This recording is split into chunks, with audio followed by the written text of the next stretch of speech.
네, 여러분 지금부터 2018 제로에너지 융합얼라이언스 포럼을 시작하겠습니다.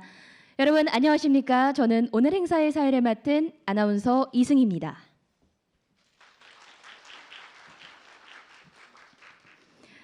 네, 이렇게 오늘 포럼에 참석해 주신 여러분 진심으로 감사드리고 환영합니다. 그럼 먼저 오늘 이 자리를 또 축하해 주시기 위해서 귀한 발걸음 해주신 내빈 분들을 소개해 드리도록 하겠습니다. 여러분 제가 한 분 한 분 소개해 드릴 때마다 큰 박수로 환영해 주시면 대단히 감사하겠습니다. 먼저 송시화 국토교통부 녹색건축과 과장님 참석해 주셨습니다. 여러분 큰 박수 부탁드리겠습니다. 네, 다음으로 이경훈 상업통상자원부 에너지수요관리과 과장님 참석해 주셨습니다. 네, 다음으로 고재영 한국에너지공단 수요관리 이사님 참석해 주셨습니다. 큰 박수 부탁드리겠습니다. 네, 다음으로 제로에너지 얼라이언스 위원장이신 서울대학교 김광우 교수님 참석해 주셨습니다. 박수 부탁드리겠습니다. 네, 다음으로 미국 NBI 이사회 의장이신 NABER Goldstein 의장님께서 참석을 해주셨습니다. 여러분 큰 박수 부탁드리겠습니다. 네, 다음으로 호주 나버스 기술표준실장이신 데니스 리 실장님 함께 해주셨습니다. 여러분 큰 박수 부탁드리겠습니다. 네, 이 밖에도 또 소중한 시간 내시어 참석해주신 많은 내빈 여러분들이 계시는데요. 시간 관계상 한 분 한 분 소개해드리지 못하는 점 양해 부탁드리겠습니다. 이번 포럼은 제로에너지빌딩의 시장 활성화를 모색하기 위해 사회 각계각층의 전문가들이 한자리에 모인 포럼입니다. 특별히 New Building Institute 이사회의 David B. Goldstein 의장님과 The National Australian Built Environment Rating System의 기술표준실장이신 데니스 닐 실장님을 저희가 기조연사로 또 초청하였고요. 미국의 제로에너지 빌딩 표준 및 보급 활성화 정책과 또 호주의 녹색건축물제도 보급 활성화 방안을 살펴볼 수 있는 자리로 마련을 했습니다. 또한 2부에서는요. 제로에너지빌딩 융합얼라이언스 김광우 교수님의 추진 경과를 시작으로 정책금융, 건축설비, 스마트에너지 3개 분과별 발표가 준비되어 있습니다. 4차 산업혁명 시대에 걸맞게 또 각 분야의 융합을 통하여 제로에너지 빌딩이 활성화될 수 있는 길을 밝혀주는 그런 자리가 될 것이라고 기대가 됩니다. 그럼 여러분 모두 함께 박수로 2018 제로에너지 빌딩 융합 얼라이언스 포럼을 시작하겠습니다. 큰 박수 부탁드리겠습니다.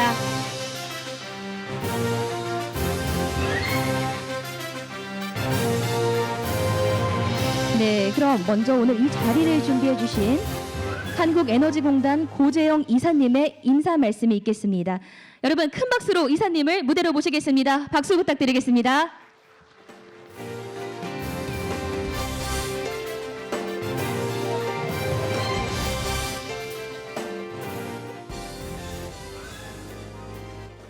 여러분 반갑습니다.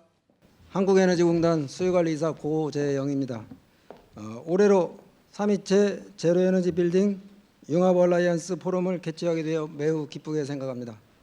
오늘 포럼을 위해 많은 분들이 귀한 걸음을 해주셨습니다.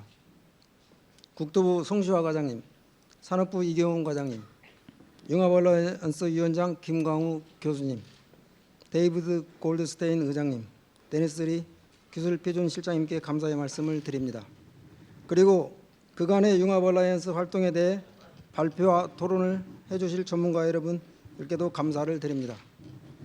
아시다시피 세계 여러 국가가 온실가스 감축 및 에너지 절감에 있어서 건물 부분의 에너지 절감 중요성을 인지하고 제로에너지 빌딩 보급에 노력하고 있습니다. 우리나라 역시 제로에너지 건축물 인증제와 의무화 정책을 추진하는 등 제로에너지 빌딩을 보급하기 위해 다양한 노력을 경주하고 있습니다. 그러나 현재 제로에너지 빌딩은 건축주 경제적 부담, 환경적, 기술적 한계로 인한 에너지 자립률 충족의 어려움 등 풀어야 할 과제를 안고 있습니다. 이런 점에서 한국형 제로에너지 빌딩 융합을 위한 선택과 과제를 주제로 진행되는 이번 포럼은 뜻깊고 유익한 자리라고 생각합니다. 지금의 과제는 여러분 모두가 함께 토론하고 개선해 나간다면 충분히 해결될 수 있습니다. 이 자리를 통해 다양한 생각들이 공유되고 심화되어 제도, 기술, 금융 등 제로에너지 빌딩 관련 산업이 성장되기를 기대합니다. 이 자리에 참석해 주신 모든 분들께 다시 한번 감사의 인사를 드리며 많은 고견을 제시해 주시기를 기대합니다. 감사합니다. 네, 소중한 인사 말씀 감사합니다. 여러분 다시 한번 큰 박수 부탁드리겠습니다. 네, 다음으로는 송시화 과장님의 축사 말씀이 있겠습니다. 여러분 과장님을 큰 박수로 맞이해 주십시오. 큰 박수 부탁드리겠습니다.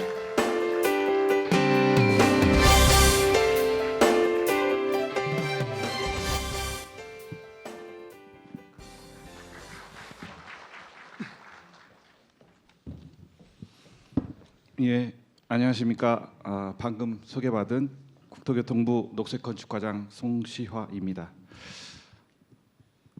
제3회 제로에너지빌딩 융합얼라이언스 포럼 개최를 진심으로 축하드립니다. 먼저 바쁘신 일정에도 이 자리에 참석해 주신 산업부 또 에너지공단 관계자분들께 감사를 드리고요. 또 제로에너지빌딩 융합얼라이언스를 이끌고 계신 김광우 위원장님과 더불어 각 분과 분과장님 또 위원님들 모두에게 깊은 감사의 말씀을 드립니다. 또한 제로에너지 포럼 기조연설로 미국의 제로에너지 빌딩 보급 활성화 정책에 대해서 발표해 주실 데이비드 골드스테인 의장님과 호주의 녹색 건물 보급 활성화 방안에 대해서 발표해 주실 데니스 리 실장님께도 감사의 말씀을 전합니다. 더불어 뜻깊은 자리에 함께해 주신 관계기관 및 녹색 건축 전문가 여러분, 수상자를 비롯한 내외 귀빈 여러분들께도 깊은 감사와 환영의 인사를 드립니다. 올 여름 지독히도 더웠습니다. 에어컨에 의지하지 않고는 견디기가 어려운 정도였습니다. 온실가스로 인한 이상기후 현상이 우리의 생활을 이미 깊이 변화시키고 있는 증거라고 말씀드릴 수 있습니다. 이제는 국민과 정부가 함께 온실가스 감축에 적극적으로 노력해야 되는 그런 상황이라고 말씀드릴 수 있습니다. 정부는 2015년도 파리 협정 체결 이후 2030년까지 온실가스 배출 전망치의 37%를 감축하기로 국제적으로 선언을 하고 구체적인 실행을 위해 온실가스 감축 로드맵을 마련한 바 있습니다. 최근 탈원전 또 탈석탄 정책 기조에 발맞추고 또한 온실가스 감축의 실효성 확보를 위해서 산업, 건물, 수송, 폐기물 등 각 부문별로 수정을 거쳤고요. 건물 부문은 당초 18.1% 감축에서 32.7% 감축으로 온실가스 감축 목표를 대폭 상향 조정하였습니다. 이를 실현하기 위해서 정부는 작년 1월 세계 최초로 도입한 제로에너지 건축물 인증제를 기반으로 저비용으로 경제적인 제로에너지 건축물을 실현하기 위해서 연구개발, 또 시범사업 추진, 정책적 지원 등 다양한 노력을 기울이는 한편 2020년부터는 공공건물을 시작으로 제로에너지 건축 의무화를 단계적으로 확대 추진하는 등 온실가스 감축 목표 달성을 위해서 정책적 노력을 강화할 그런 계획입니다. 녹색건축 정책 방향과 또 전략을 담는 녹색건축물 제2차 기본계획에 제로에너지 빌딩 확산을 위한 구체적인 실행 방안을 마련하겠습니다. 이와 함께 민간의 산학연 전문가들로 구성된 제로에너지 빌딩 융합 얼라이언스가 제로에너지 건축 관련 정책, 금융, 기술, 경제성 등에 대해서 자유롭게 교류하고 소통할 수 있는 장으로 자리 잡았다는 것은 굉장히 고무적인 일이라고 생각합니다. 올해로 세 번째를 맞는 제로에너지 빌딩 포럼에서는 제로에너지 빌딩 융합 얼라이언스의 2018년 한 해 동안의 성과를 공유하는 뜻깊은 자리가 될 것입니다. 한국형 제로에너지 건축 융합을 위한 선택과 과제라는 주제로 펼쳐질 제로에너지 빌딩 포럼을 통해 국내 제로에너지 건축의 수준을 한 단계 도약시켜 제로에너지 빌딩의 보급이 확산될 수 있는 기폭제가 되기를 기대합니다. 바쁘신 중에도 포럼에 참석하여 주신 많은 분들의 귀한 발걸음에 다시 한번 감사를 드립니다. 또 오늘 행사를 위해서 수고해 주신 관계자 여러분들께도 감사의 말씀을 드립니다. 녹색건축 한마당 행사에 녹색건축 관련 다양한 프로그램이 또 마련이 되어 있습니다. 빌딩 포럼 이후에도 많은 관심과 참석을 통해서 행사를 더욱 빛내주시길 부탁드립니다. 감사합니다. 네, 또 이렇게 이번 포럼의 개최 의의와 또 축하 메시지를 담은 축사 말씀이었습니다. 감사합니다. 여러분 다시 한번 큰 박수 부탁드리겠습니다. 네, 이어서 산업통상자원부 이경훈 과장님의 격려사가 있겠습니다. 여러분 큰 박수 부탁드리겠습니다.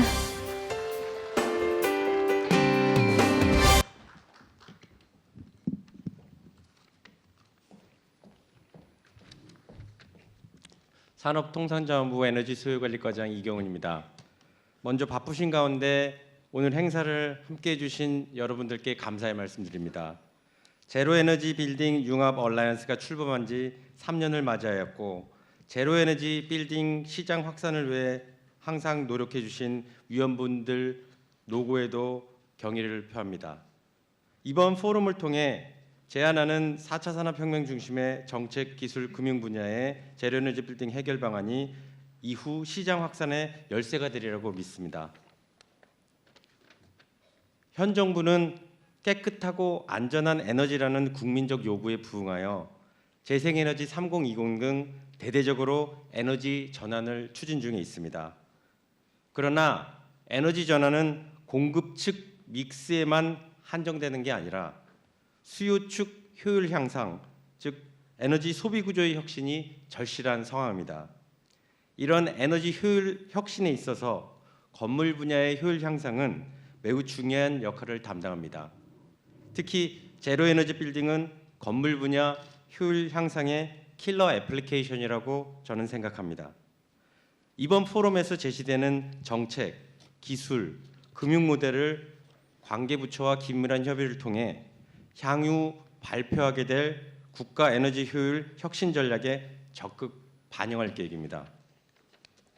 따라서 오늘 이 자리에서 제로에너지 빌딩 관련자 여러분의 심도 있는 논의를 부탁드립니다. 끝으로 이 자리에 참석해 주신 모든 분들께 감사드리고 관계자 여러분들에게도 감사의 말씀 드립니다. 감사합니다. 네, 가슴에 와닿는 격려 말씀 감사합니다. 여러분 다시 한번 큰 박수 부탁드리겠습니다. 네, 지금부터 기조강연이 진행되겠습니다. 기조강연은 미국의 비영리 기구로 제로에너지 건물의 기술 및 가이드 개발을 선도하고 있는 뉴빌딩 인스티튜트의 데이비드 B. 골드스테인 의장님과 또 호주의 건물 인증 의무 제도로 81% 호주 상업 건물의 인증을 추진하고 있는 곳이죠. National Australian Built Environment Rating System의 또 데니스 리 기술표준실장님이 수고를 해주실 텐데요. 첫 번째 순서로 데이비드 B. 골드스테인 의장님께서 미국의 제로에너지 빌딩 표준 및 보급 활성화 정책이라는 주제로 강연을 해주시겠습니다. Now we would like to invite Mr. Goldstein, Chairman of New Building Institute, to deliver the presentation. 여러분 큰 박수 부탁드리겠습니다.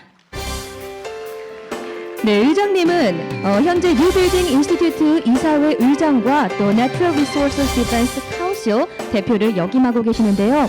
주요 저서로서는 Saving Energy, Growing Job, Invisible Energy 등이 있으며 미국의 제로에너지 건물 및 또 가이드 개발의 선도 역할을 하고 계신 분입니다. 여러분 다시 한번 큰 박수 부탁드리겠습니다.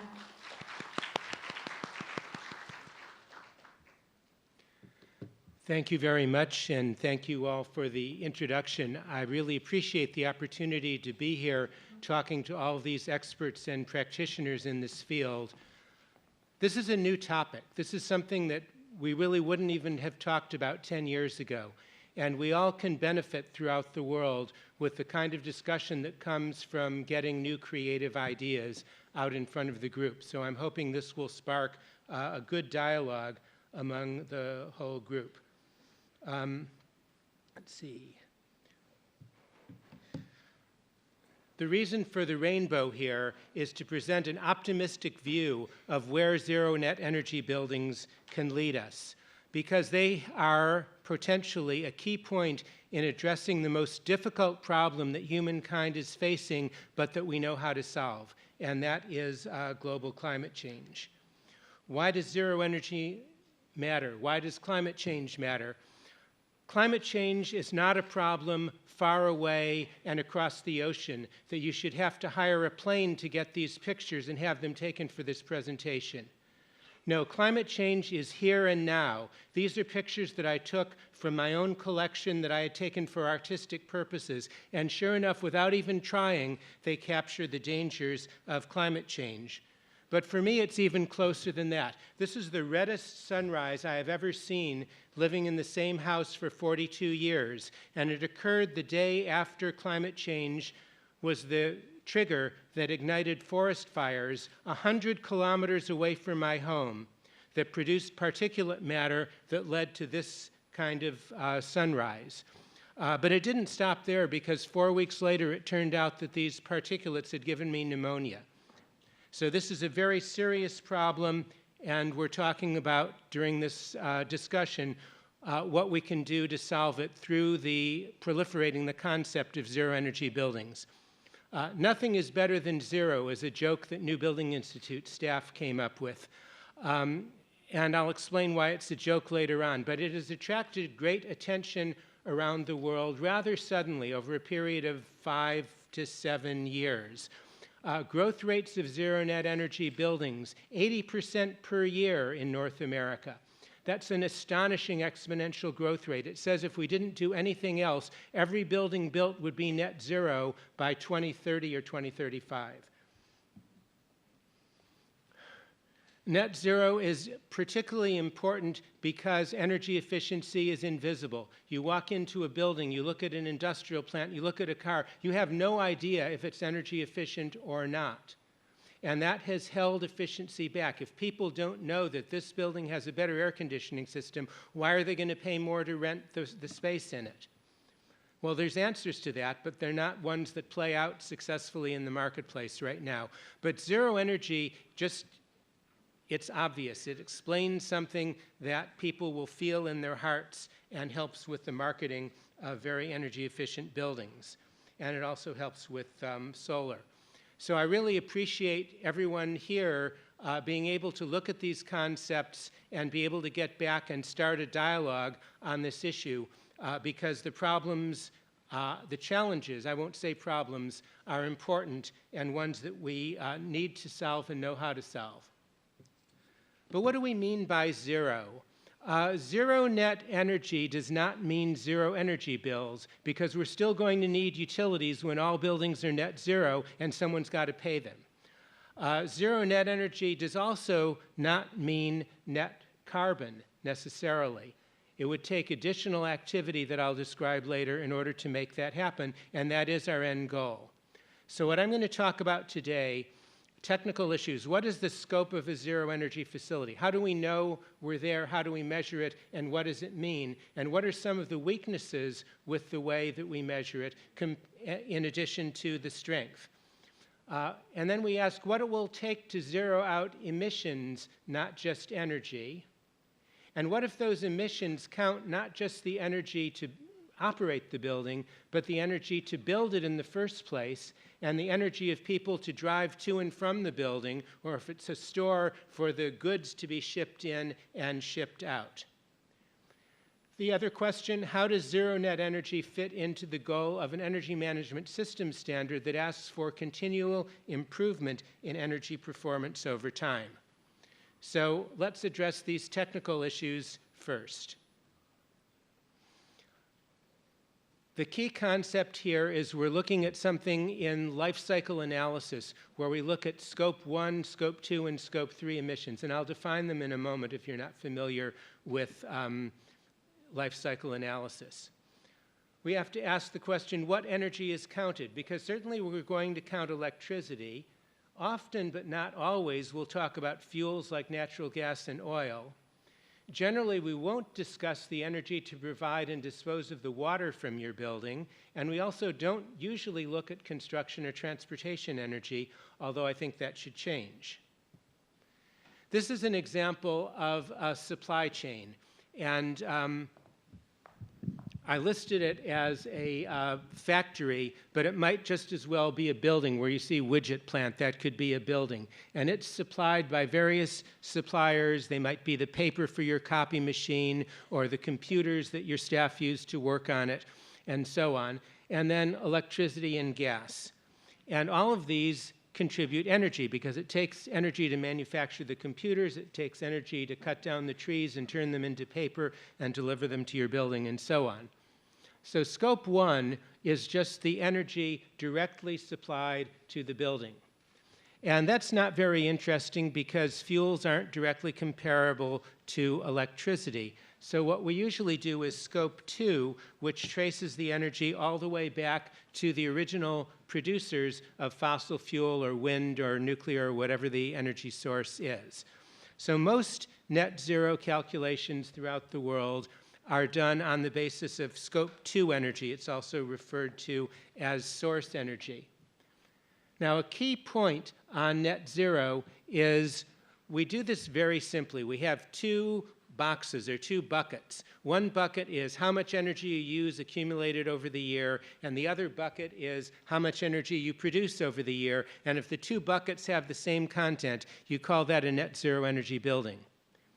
And that works just fine for one building. Net zero energy means net zero emissions because the grid is acting like a giant battery that's storing up the energy from one time to another. But that's not the success story we're looking at. We're looking at trying to solve the climate change problem, and that means we want to get all buildings to be net zero. And when you do that, you run into some problems that I'm going to describe that have solutions that we're beginning to work on but haven't gotten quite as far as we would like in any country that I've been able to find out the information about.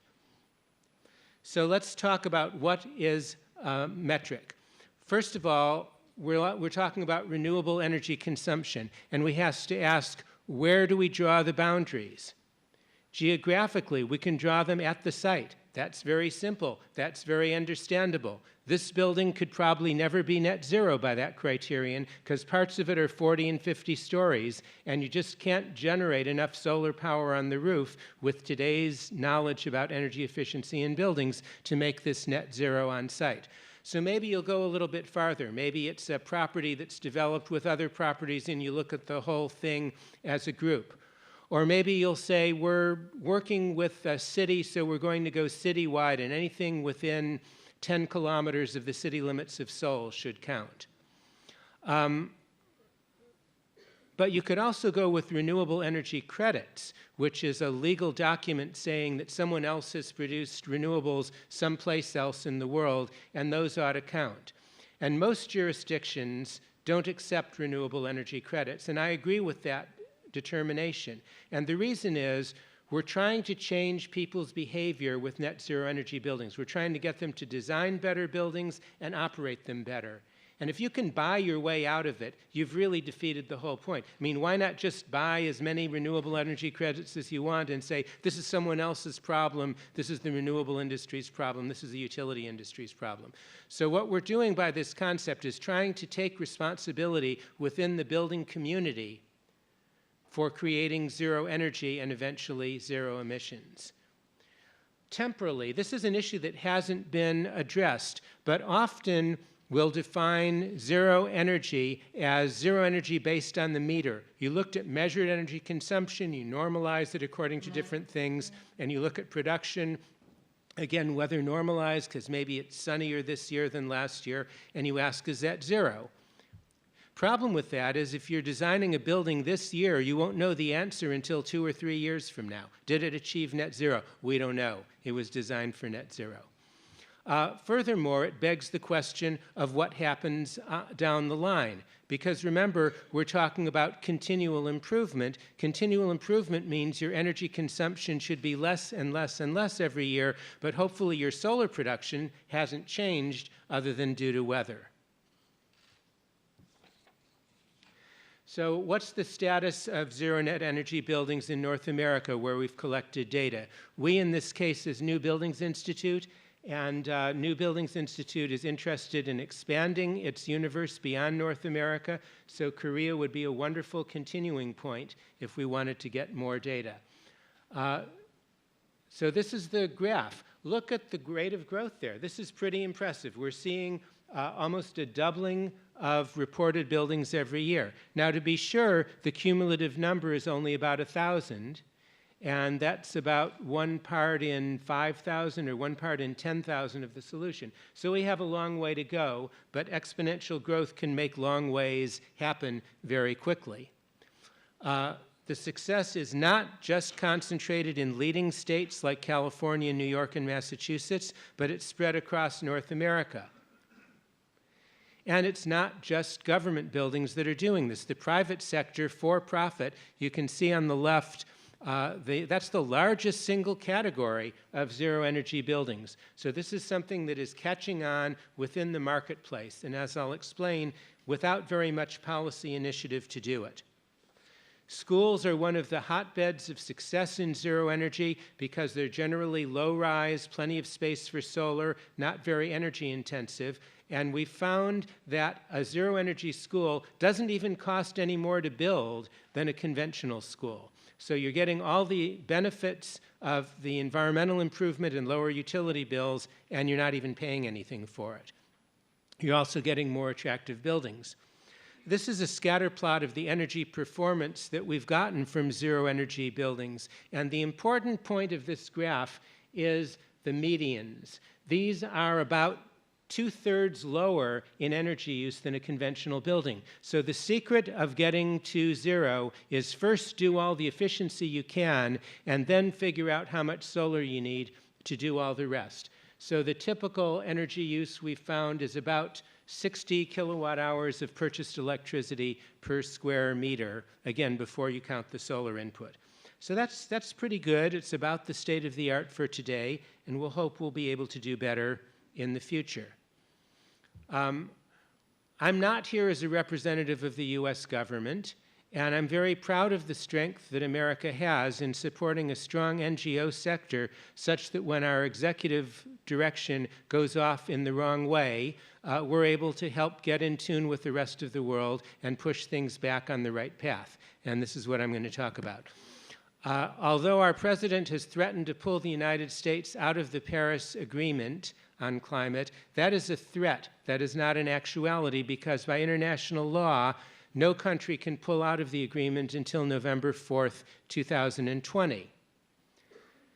States and cities such as California, New York, and I mean both the city and the state, and parts of the US Pacific Northwest are accelerating their efforts to cut emissions explicitly, and a number of states, including conservative states, have voted for the key policy components of getting to a climate responsible future, namely requiring utilities to purchase more renewables on one hand and funding them and empowering them to help customers with energy efficiency on the other hand. These are happening at an accelerating pace. This is important because over the 45 years that I've been involved with energy policy around the world, I found that almost all of the progress on energy efficiency and renewables in the United States has been and other countries too, has been initiated at the provincial, state, and regional level, local level, not at the national government level. So having a national government that isn't doing much is a return to status quo after 8 years of activism, rather than a new and frightening prospect for us. We're finding many private sector companies are picking up the slack where government's leading off. We're finding that importantly for this subject because zero energy buildings, as I'll explain, have not been the subject of much public policy at all on the national level and very little even at the state and local regional level. It's happening within the private sector to a very large extent. The Paris Agreement calls for limiting climate change to well below 2 degrees and to pursue efforts to limit it to 1.5 degrees. Pursue efforts does not mean pursue thought. It does not mean consider efforts. It means you really have to do something. And that's one of the purposes of talks like this, is to motivate all of us Yes, we can do it. Yes, we must do it. And there are strategic plans for what private citizens, as well as government agencies, religious organizations, you name it, can do in helping to meet these goals and to help meet them in economically attractive ways. U.S. policy on buildings. Codes have been adopted and enforced at the state level and the municipal level. There never has been a national energy efficiency code, and there never was any threat that that was actually going to happen in the near future.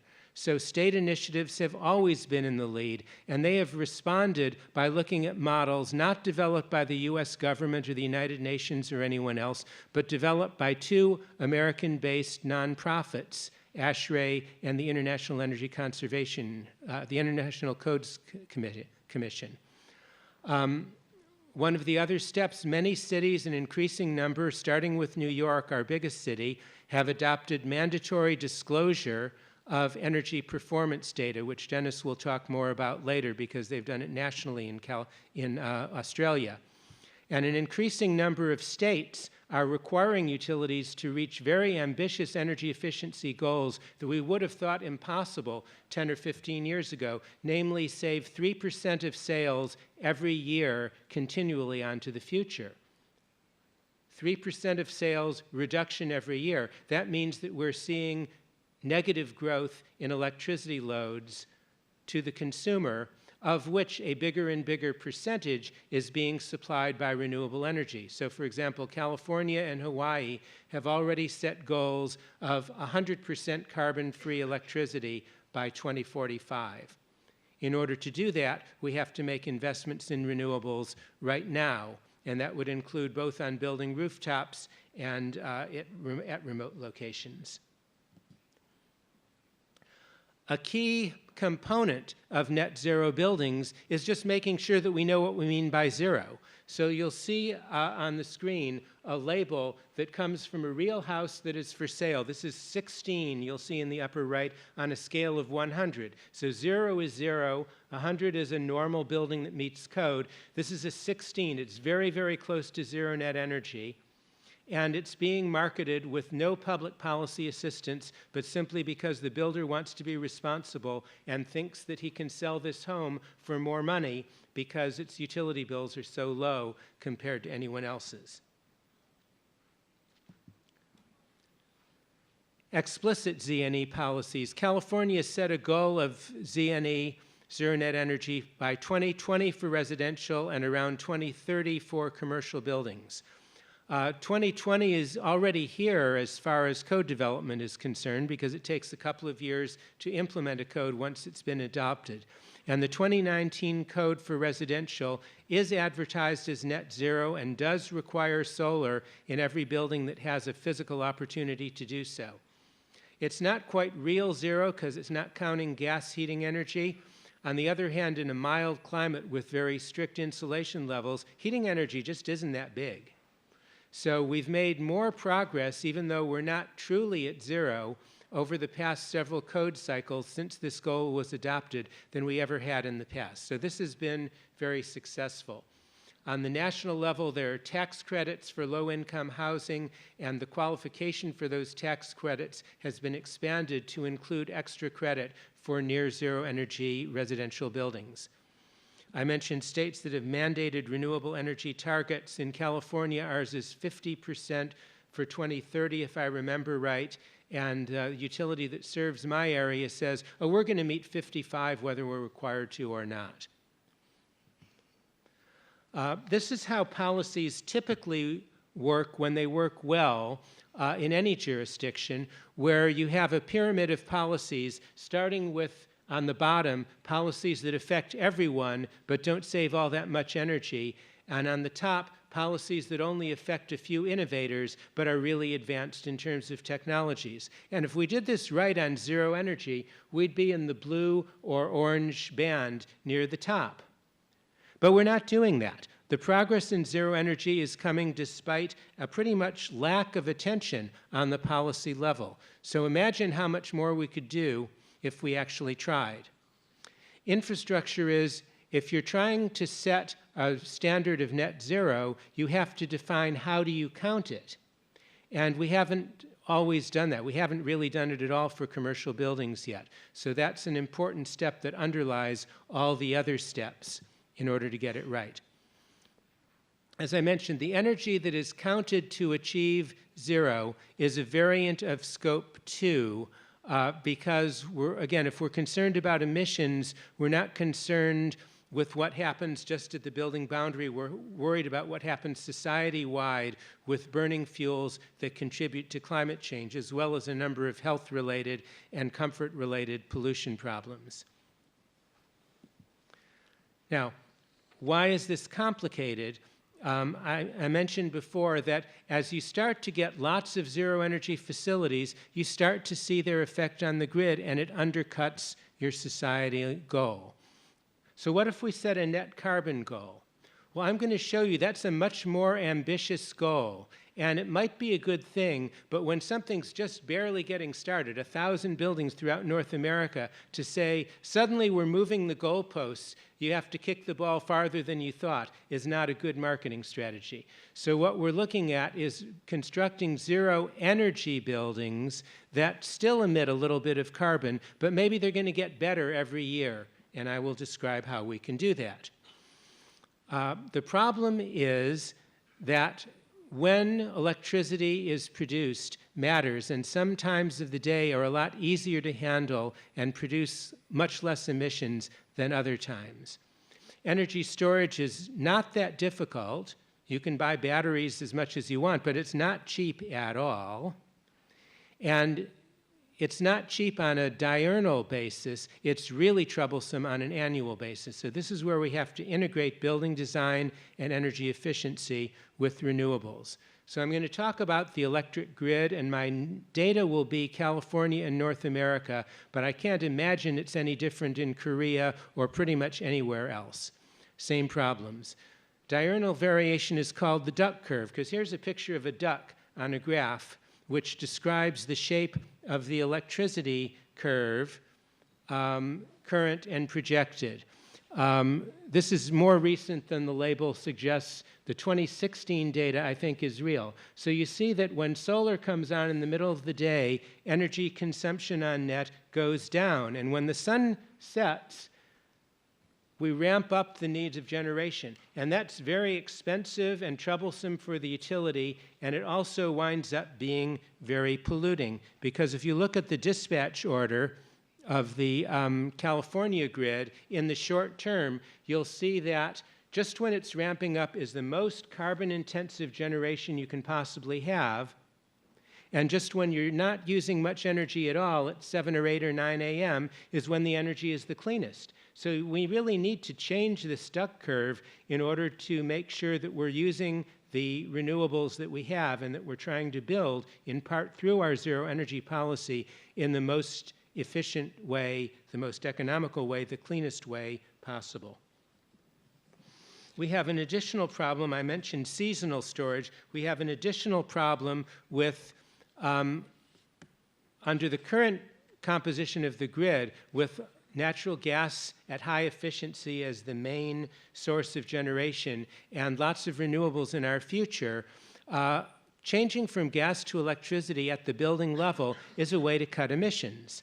But as you see from this graph, it's also a way to assure a seasonal imbalance of electric loads unless we do something to enhance the energy efficiency, particularly on the heating side, so that our heat pumps don't overload the system and force it to rely on too much fossil fuel. So here are some of the ways that we can do this. These are technologies that Korean companies are some of the global leaders on. Permanent efficiency, peak shifting, probably controlled by the Internet of Things, dynamic response, which is certainly going to have to be controlled by the Internet of Things, and dispatchable energy storage. Maybe your heat pump water heater will overheat the water when renewables are cheap and available and clean, and save up the energy for when you're relying on natural gas generation otherwise. Similarly, electric cars could be discharged during periods of high demand, dirty electricity, and charged when electricity is cleaner. So here's where we start off, a typical load curve for building. And the horizontal axis is time of day. So the middle of the day is about 3 o'clock. That's where the graph peaks. Automated demand response, this is an internet-based signal that would turn off certain kinds of heavy uses of electricity when the demand is high and the grid is dirty. Permanent efficiency on the far left, you'll see that can help solve the seasonality problem by just reducing the heating load, particularly during the winter when you're going to reduce peaks by the most. That improves the load factor, so the utilities are happier with it. And then you're going to have storage. Heat pump water heater is a perfect example of it, but you can do it in heating and cooling through the thermal mass of the building. And you see that this orange curve now matches very perfectly the curve of carbon intensity of the grid. You're using the electricity when it's the cleanest in the early morning. You're avoiding using it in the evening where it's the dirtiest. And that is something the building can do to go beyond net zero energy and get closer to net zero carbon. Teaching the duck to fly. Blue is where we are with the energy consumption of the building. The original load is the dotted line, it's bad, and the final load with all of the storage technologies and efficiency is this green line, which is pretty constant over the day and on the average comes close to matching the combined load that you'll get from utility scale wind and solar. Seasonal variation, there have been analyses that look at 365 days a year, 24 hours a day, and you can see how the buildings are getting much closer to a flat load that avoids the troublesome periods using these kinds of technologies.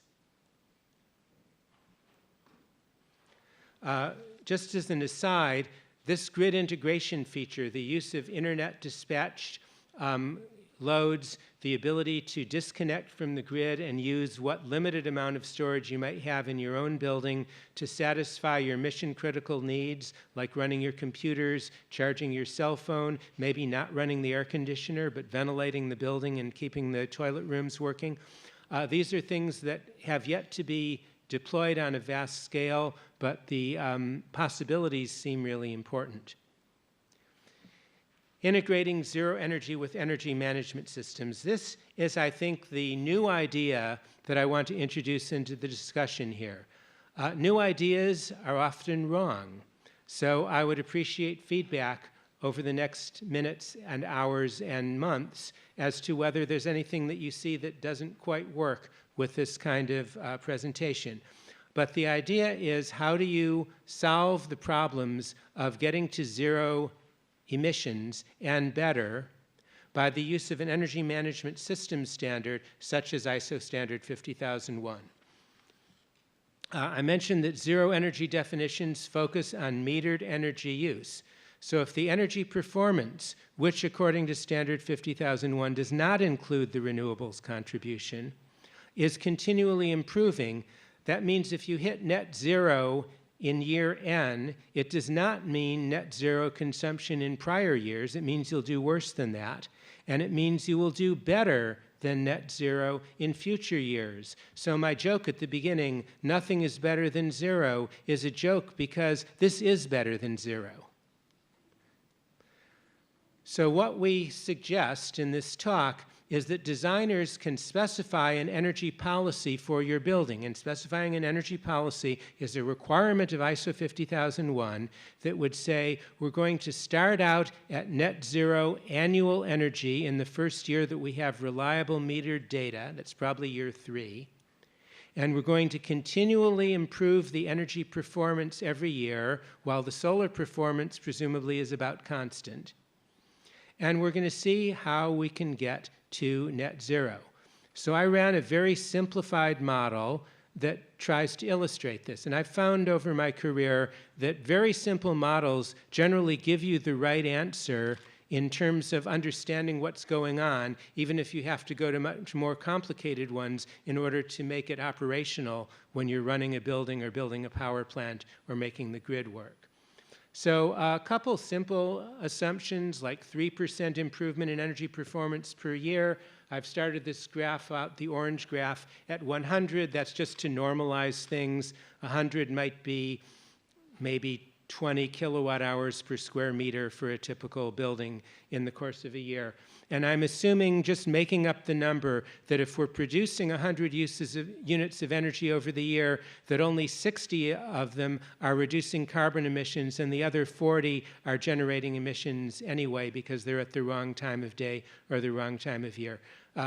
Simple models, you can vary the input assumptions all you want. And what you see here is that you didn't start off, blue line, at net zero emissions, but by improving your operations of the building only 3% a year, you get to net zero emissions after 25 years. So that could be part of your energy plan.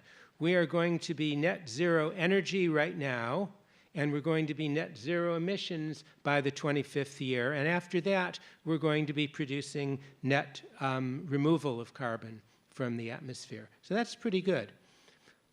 What if we raise the improvement rate to 5% a year? Well, looks a lot better. Now we're down to net zero carbon after 17 years. And that allows us to address what would otherwise be a very, very difficult issue.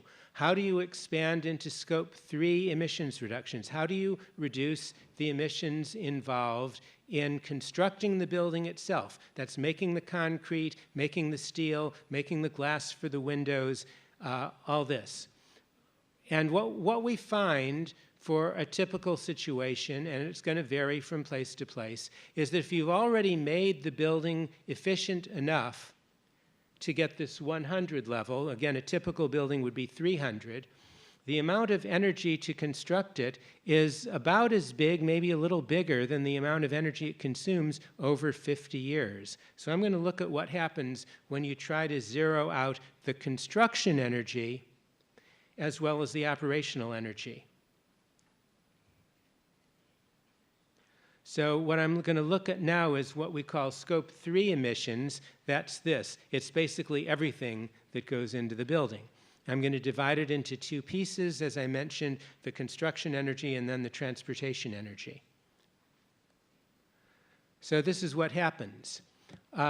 This is cumulative emissions, not annual. So it's not apples to apples comparison with the previous graph. So the first 3 years you're constructing the building, the energy goes up to a pretty high number. And then the operational energy increases it. You'll see the curve flattens out at year 27 because, again, we passed net zero emissions at year 27, so you expect it to flatten out. But then at 30 years, made up assumption, but probably pretty decent, you're going to do some renovations on the building, the construction energy increases again.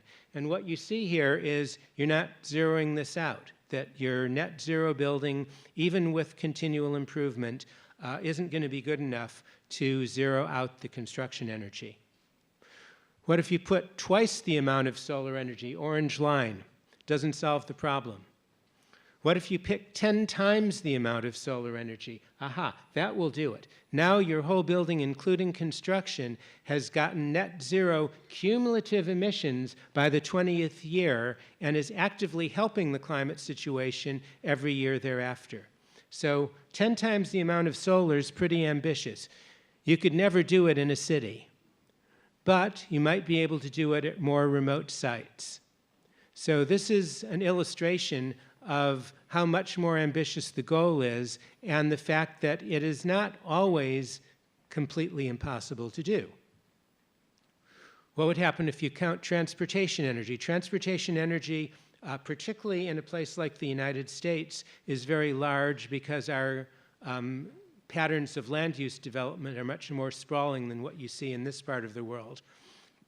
But it's still a significant amount. So if you used American numbers, you would get the orange line instead of the green line. This is, again, 10 times solar, but you're trying to zero out a lot of annual emissions. And what you see is you can still do this. 10 times solar is just a lot of generation, and it will zero out a lot of things. And by the way, this gives you an additional solution to the duck curve, because by the time you get out to year 10 or 20, we have the expectation, indeed we have the need, that the transportation by automobile and by bus is going to be run by electricity and probably going to operate on batteries. So you have all these batteries that are floating out there, able to be used by the electric grid when it's cheaper to cut the range of the vehicle for that day in return for reducing emissions or keeping the lights on from the grid. So there has to be some internet-based communications methods developed so that you can just program in some very simple instructions that stand permanently for the next 5 years on how the utility can or should not mess with the charging and discharging of your electric car. At that point, if you're trying to charge your electric car, you need more solar anyway. So this idea we're putting in 10 times the amount of solar doesn't sound nearly as crazy when you're trying to get the solar from your own house to charge your own car.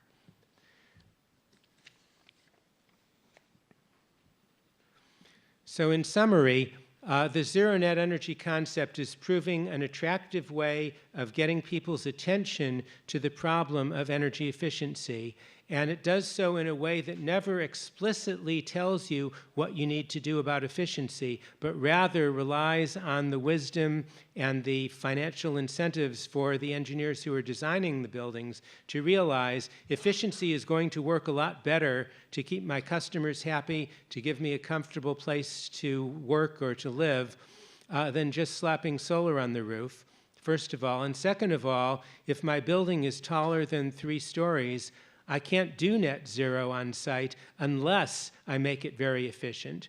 And by the way, the tallest net zero building I'm familiar with is in Seattle, where they don't have any sunshine, and they got a 7-story building to me metered net zero year after year. So we're continually improving the height at which you can build net zero buildings if you pay attention to the continual improvement in the design technologies and the efficiency product technologies that you put into your building. And this is an office building. It's relatively not that easy to get to zero. So we're looking to see the ability to transcend these limits in the future. Net zero energy will not result in zero utility bills nor in zero carbon emissions, but it will result in lower utility costs than we would otherwise have, and in being able to get the security of a home that is more resilient in the event of power outages, either just due to a tree falling across the transmission line or due to 10 million trees falling across transmission lines in a major typhoon. And also allowing a triaging of activities so that a house can operate indefinitely without relying on the grid, even though operating with the grid is going to be cheaper and societally a lot better.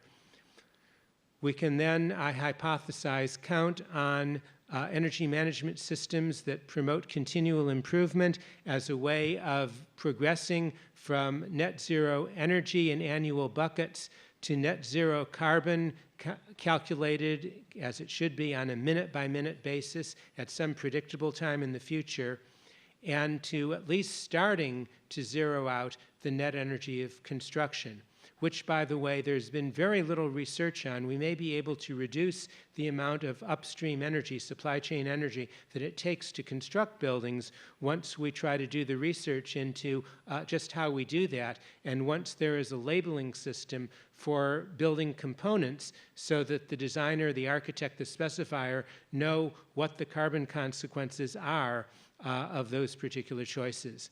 And the final conclusion is zeroing out Scope 3 emissions is harder than it looks at first glance, but it's still consistent with a non-crazy vision of what we can do in buildings starting right now. So thank you very much for your attention, and I look forward to working with you as we try to realize the ideas that I've sketched out here in real life in brick and concrete buildings. Thank you.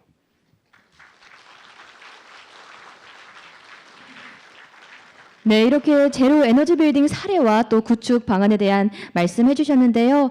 이 자리에 계신 여러분들께도 큰 귀감이 되는 말인 것 같습니다. 여러분 다시 한번 큰 박수 부탁드리겠습니다. 네, 다음으로 데니스 리 기술표준실장님께서 호주의 녹색건축물제도 보급활성화 방안이라는 주제로 강연을 해주시겠습니다. 데니스 림님은 현재 National Australian Built Environment Rating System의 또 기술표준실장으로 재직 중이십니다. 또 이곳에서 환경에너지부 그리고 호주 그린빌딩 협회와 협력하며 건물 카본 중립 표준을 또 개발하시고 현재도 활발하게 활동 중이십니다. 그럼 여러분 큰 박수 부탁드리겠습니다.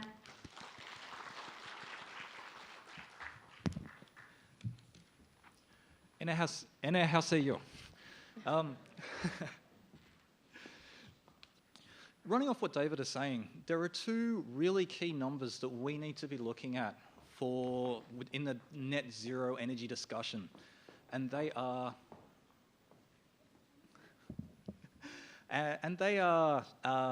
energy intensity and total energy use. As David alluded to, energy intensity is all around minimizing the amount of energy that buildings are using, with the total energy use is bridging that gap between extremely high performance and zero energy. Today, I'm honored to be presenting to you, this is now it.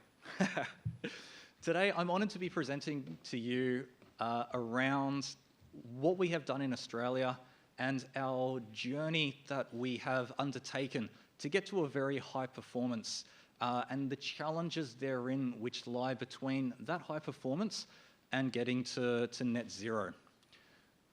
Australia's commercial building sector has been recognised by global sustainability indices as one of the most sustainable sectors around the world by indices such as GRESB and the Dow Jones Sustainability Index. One of the reasons why Australia is recognised is because we have developed a performance culture within that commercial building sector. And today, what I'm going to be exploring with you and sharing with our experience is the policy that underpins, that has led to the development of this performance culture, but also driving that ongoing competition to further reduce and continue to push down that energy demand. Building design is incredibly important in zero energy buildings and highly efficient buildings too. However, it needs to be linked to performance verification. Performance verification ensures that your design is actually working and delivering on what you're originally designing, but it also ensures that you can continue to perform as technology evolves, continue to push the boundaries to ensure that you are reducing that energy use as much as possible. Australian cities around the world are constantly changing and constantly evolving. This is Shanghai in 1990, and this is Shanghai today. You can see the massive challenges ahead of cities like Shanghai that have a huge amount of development, new buildings, and that's where smart cities comes in. We need to move towards smart cities to manage it. This is Sydney in 1990, that same time period, and Sydney today. And you can see there isn't that massive difference that we've seen in Shanghai. And that brings a totally different amount of challenges, a totally different evolution that's happened. Sydney has evolved immensely over the last 30 years, but it doesn't exactly show in the infrastructure, so it's a different set of challenges. We need to be moving to smarter cities for us to be able to manage those challenges, and not just on an energy front. Australia has a smart cities plan that was developed in 2016 and looks at 6 key elements. The one that I'm really be focusing on is the one on the top left there, which is the livability and sustainability element. Acknowledging that livability and sustainability are linked together is a huge step forward. A sustainable city is a livable city, and a livable city is only livable if it's also sustainable. This ties directly into our 2015 Paris Agreement to be net zero carbon by 2050. We have made a huge amount of progress in our commercial building sector to get there, and that has been underpinned by a very strong policy context, and I'd like to share that experience with you. We still have a little way to go, as David has outlined some of the challenges in getting to true net zero, which I'll also be exploring later on. In the early days of NABERS, which is our rating scheme that we use, it was all about design and experimentation. We use these early years to lay the foundations for the program that we see today. One of the key lessons that we learnt during this early period is around operational control. We have two different rating types for commercial buildings. One for the base building, which covers the central air conditioning, the lifts, the common area lighting with foyers, car parked exhausts, etc. These kind of central services that the building provides to the tenancies within it. And we also have a tenancy rating, which looks at the light and power used within the tenancy and provides the tenant with that rating. Now, the reason that we have split it like this is because it provides accountability and responsibility to each of the parties involved for the energy that they are responsible for and the energy that they have control over. This removes the excuse that they can have if you went to a whole building style scenario of my rating is poor because my tenant is doing awful work, and they can excuse that away without actually doing anything and properly investigating whether or not they're the cause of that. In 2004, we saw a large uptake in the number of ratings taking place, and that was due to a policy implementation of a policy at a state and federal level. The policy mandated that buildings had to achieve 4.5-star energy in order for government to lease them out. Government, New South Wales and the federal government is the largest single tenant in Australia. We have long leases and we don't move very often, so securing a government tenant is very, very good. Our big property portfolios recognise that they didn't want to lock out the biggest potential client in the market and so reduce their energy use. And what we saw was a reduction of 40% in energy intensity over the last 12 years. In 2010, legislation was introduced. This is the second policy breakthrough. Legislation was introduced of the success of the first policy to the private sector, where at the point of sale or lease, the energy efficiency of that building had to be disclosed at that point. So you're telling prospective buyers, prospective tenants, how good your building is. There was no energy benchmark or hurdle that had to meet. You just had to disclose what your energy efficiency is. The original phase one was for buildings leasing or selling space over 2,000 square meters. So starting with the big energy consuming buildings first. And it was later, that threshold was later reduced to 1,000 in 2016 in that phase two where you can see that uptake. This uptake represents 86% of the net lettable area across the entirety of Australia. So this is a huge market uptake. What we are seeing is the trajectory of that energy performance for those buildings coming on is similar. We're nearly seeing that 40% that the first lot of buildings have come through, but they've done it in half the time. That is a world-leading trajectory for the sector.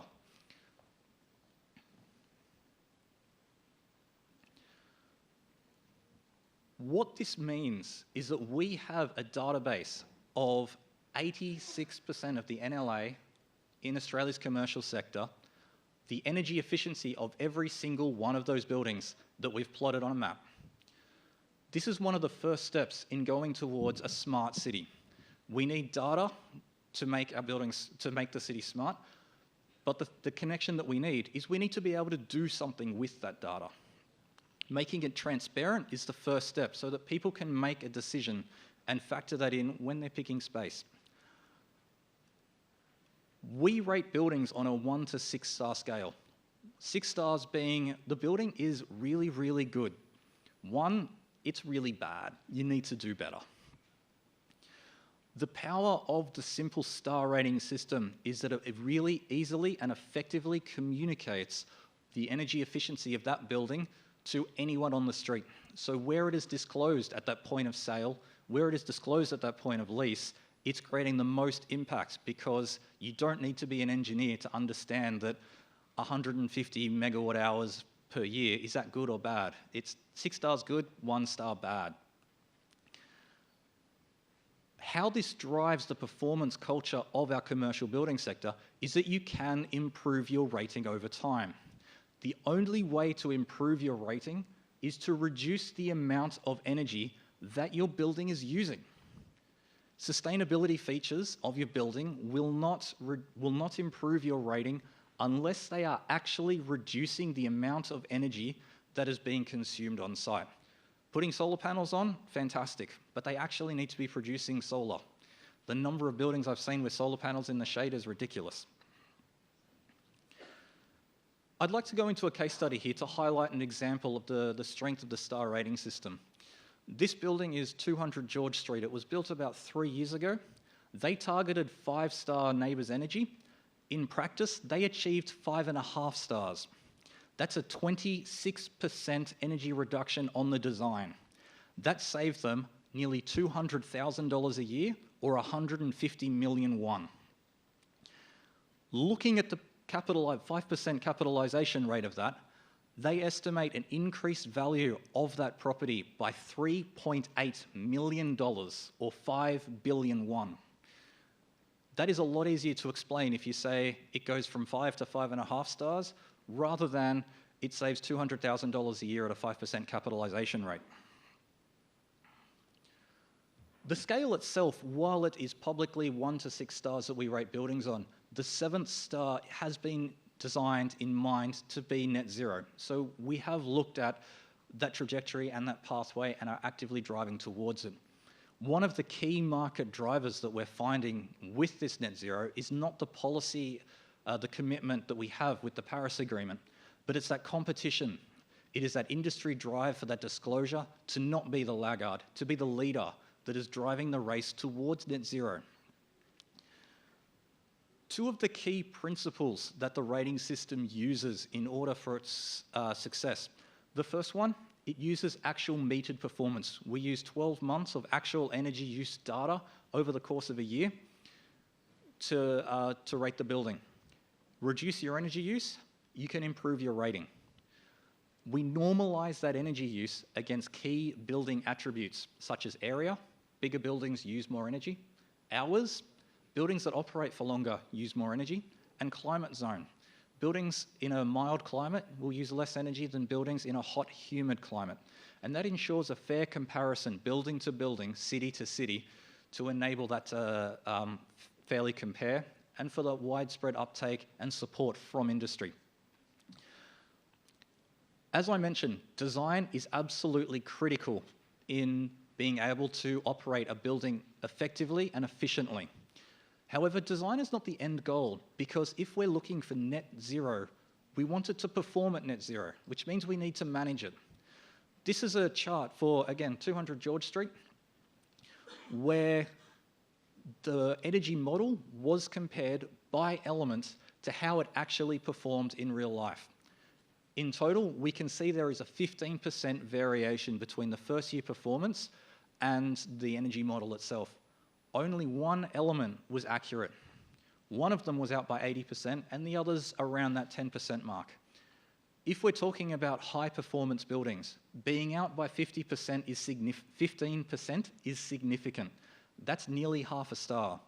When you're talking about net zero, that's the difference between your building being net zero and your building not. I'd like to go into a case study now to show you a real-world example of one of our very high-performing buildings. I'd like to thank Mirvac for providing this case study. This is the Bay Centre. It's a building in Sydney, and it was the first building in Sydney, the first building in New South Wales to reach 6 stars energy. It was developed in 2002, so you can get to extremely high performance in existing buildings. It's an A-grade development, 16,000 square metres across 5 floors. The technology is purely energy efficiency. There is no generation on site, no solar. The strategy, controls, controls, controls. Effective control and maintenance of your building. LED lights, sensors, chiller and pump optimizations, sub-meters to enable that data collection, and it has some solar film on the windows. But the major thing is about the controls and some of the strategies I'm going to share with you. Night audits were a crucial path to reducing that energy use. Night audits are going to the building in the middle of the night and seeing what's left on, what isn't, what is running that shouldn't be, what could be turned off, opportunities for capital upgrades, but it has the added benefits of you also being able to assess some of the health and safety of the building as well. And as you can see, the overnight baseload for the Bay Centre, which is listed there, is the lowest among all of the buildings in their portfolio. The other building in green, Sirius, that building is also a 6-star building in Canberra. Using data, and buildings can teach us a lot about moving to a smart city because buildings need to use buildings need data, and they need to use that data effectively in order to create high performance. You can understand base loads, your peaks, where things are turning off and on, opportunities, peak shifting, load shifting. And part of this will feed into the smart cities where buildings on site are likely, they're going to find it very challenging to hit net zero on site. And so load sharing, load shifting with buildings nearby with different uses, different operational profiles, the duck curve that David was talking about earlier to try and balance that out. We need these systems, these buildings to be talking together, and data is the key to do that. Studying the monthly consumption profiles and integrating a continuous improvement regime so that you are constantly challenging the status quo, saying, what can we do better? What can we do next? You can see from the blue chart, the energy intensity of the building started at 420 megajoules per square meter per year at a 4-star rating on the star on the right, all the way down to how it's currently performing at 140 megajoules per square meter per year. That is controls. A third. That's reflected in the star rating. The energy intensity can be quite difficult to express, so they've used our star rating system to be able to drive that performance, and they use that to set goals for their facilities managers and measure their performance and how well they are managing the building. The building itself is saving $183,000 a year, or 150 million won a year in terms of the amount of money that it is saving a year. More importantly, the energy benchmark cost of $8 a square metre is less than half of the benchmark for energy costs for buildings of that grade. So there is a big financial incentive to have your building efficient. We're quite good at that first part of the challenge, which is about the energy intensity and reducing the amount of energy and demand that buildings require. But there is a massive gap between high performance and getting to net zero. And some of the challenges David has already touched on. Energy storage, moving that curve so that you can distribute your renewable energy as effectively as possible. Batteries do not save energy. All they allow you to do is move it around. Fossil fuels. In Australia, we have a heavy dependence on natural gas to heat our buildings and a heavy dependence on diesel to run our emergency and backup systems. To get to net zero, we need to remove fossil fuels from our site, completely electrify the buildings. That is a challenge in existing buildings because you've got existing infrastructure and services. The evolution of the electricity grid, as more and more renewables come online. At the moment, Australia is around 20% renewables. We are looking to move to 40% in the coming years, and that is going to change the availability of electricity, the reliability of the supply, the time of use cost. The duck curve that David showed you earlier around the cost of production of electricity correlates with the cleanness of it and the availability. Then the final one is the evolution of office space. We have seen a massive shift in the way offices are being used in Australia in the last 10 years. From a conventional office where everybody has a fixed desk, the density is around 15 to 20 square meters per work point, and the utilization is around 75%. We're moving to densities of 8 square meters per workstation, which is half the size. and workspace utilizations of up to 95%. So we're severely increasing the amount of energy demand on those buildings. But there's a lot of work happening in net zero buildings at the moment in Australia. We work with the Department of the Environment and Energy, and they have a carbon neutral standard for buildings. And this is the Scope 3 carbon that David was speaking about in his presentation. This is about getting your building to carbon neutral. The primary difference between net zero and carbon neutral is incorporating those Scope 3 emissions and your refrigerant impacts, but you're able to use carbon offsets in order to zero your building out, not just energy. The Green Building Council of Australia, as I was saying earlier, design is extraordinarily important. The Green Building Council of Australia run Green Star, which is our design standard for excellence. NABERS and Green Star work very closely together to ensure that buildings are designed properly, but they're also operated very effectively moving on. They have put together a carbon positive roadmap for the next 30 years in order for us to be able to reach our net zero target. And there are one thing that is extraordinarily evident when you read it. 2050 is a very ambitious goal, and there are a number of challenges associated with it. This roadmap outlines when buildings need to reach certain points, by what time. It recognises that the earlier buildings, the more buildings can do earlier, the better off we will be. So it pushes the high performers and the leaders to get to net zero earlier, to buy more time for the laggards to get there. It also recognises that high-rise development is going to be very difficult to get to net zero just on site. And so it is looking for off-site renewable energy solutions in order to transition away from, to transition to a net zero future. The last thing it recognises is that we need to remove fossil fuels from our buildings to be truly net zero. Removing fossil fuels is an extraordinary challenge, particularly in the CapEx cycle. Typical asset life for a gas boiler, 25 to 30 years. That means that we have about a year to stop putting gas boilers in. Otherwise, we're going to be at 2050, and there are going to be existing gas boilers that haven't been replaced yet. The decisions that we make today, the policies that we set, will directly influence the way our buildings perform in 2050. Indulge me in a little bit of a tangent. I'm not sure how I'm going for time. Good? Indulge me a little bit. Buildings are built for a purpose. They're built because they're going to be more comfortable and more productive than being outside in the open. But only 22% of energy used within a building is used for actual work. 65% is used to create indoor environment conditions, that comfort space. And so it's the obvious place for us to look for energy efficiency options.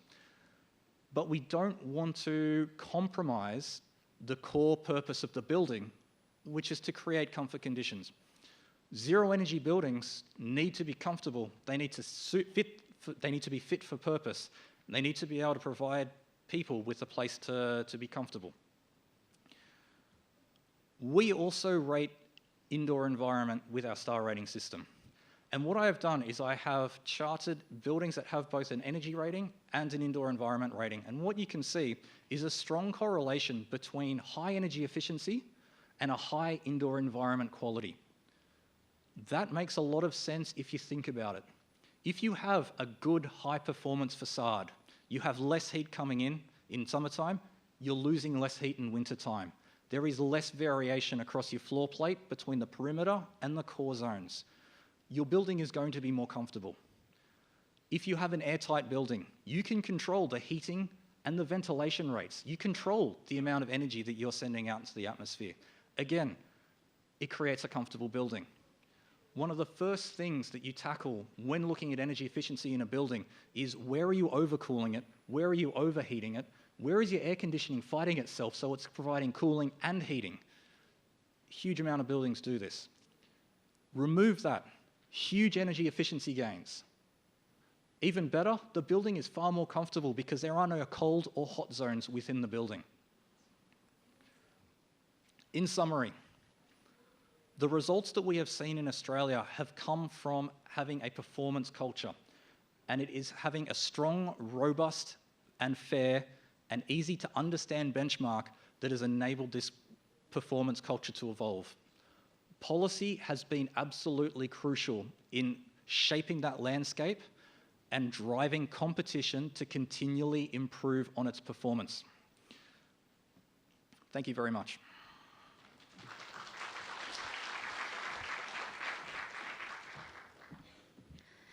네, 이렇게 제로 에너지 빌딩에 대한 사례와 또 유익한 내용 해주셨는데요. 여러분 다시 한번 큰 박수 부탁드리겠습니다.